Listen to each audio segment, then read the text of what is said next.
the family.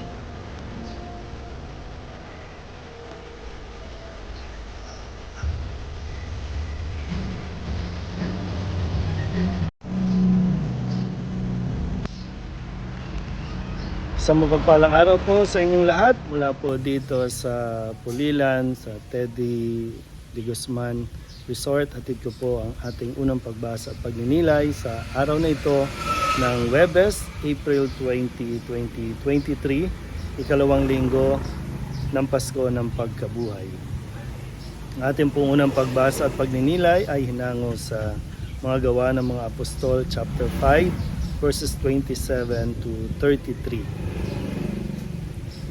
Noong mga araw na iyon, ang mga apostol ay siniyasat ng pinakapunong saserdote. Mahigpit naming pinagbawal sa inyo ang pangangaral sa ngalan ng Jesus na iyan, wika niya. Ngunit tingnan ninyo ang inyong ginawa. Laganap na sa Jerusalem ang inyong aral at ibig pa ninyo kaming pananagutin sa pagkamatay ng taong iyan. Ngunit sumagot si Pedro at ang ibang mga apostol, ang Diyos ang dapat naming sundin, hindi ang tao. Ang Diyos ng ating mga ninuno ang muling bumuhay kay Jesus na pinatay ninyo ng inyong ipabitay sa krus. Iniakyat siya ng Diyos sa kanyang kanan bilang tagapanguna at tagapagligtas upang bigyan ng pagkakataon ang mga Israelita na magsisit, tumalikod sa kanilang mga kasalanan at sa gayon sila'y patawarin. Saksi kami sa mga bagay na ito. Kami at ang Espiritu Santo na ipinagkaloob ng Diyos sa mga tumatalima sa Kanya. Nagngit-ngit sa galit ang mga bumubuo ng Sanhedrin nang marinig ito at ibig nilang ipapatay ang mga apostol. Ang salita ng Diyos. Muli po, isang mapagpalang araw sa inyong lahat mula po dito sa Pulilan kung saan amin pong ipagdiriwang ang kaarawan ng aming pong magulang, ang mother po namin na si Estrella na ngayon ay magdiriwang ng 80th birthday.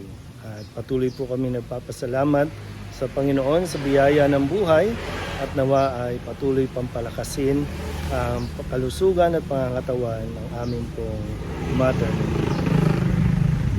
Muli po sa ating pagninilay sa unang pagbasa, nawa ay mapatuloy natin na marinig ang salita ng Diyos na kung saan ay panawagan sa atin na kilalanin na mabuti kung sino si Jesus.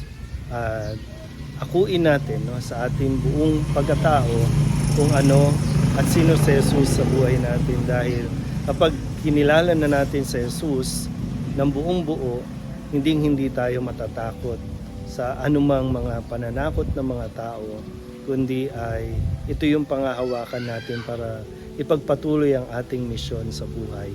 Yung lalo tigit ang ipalaganap at ipahayag ang mabuting balita.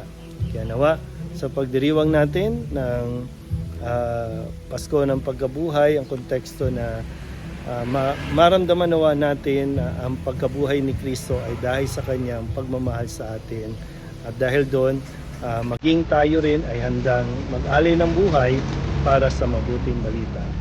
Muli po, mula pa rin dito sa Pulilan, isang maligayang araw po sa inyo.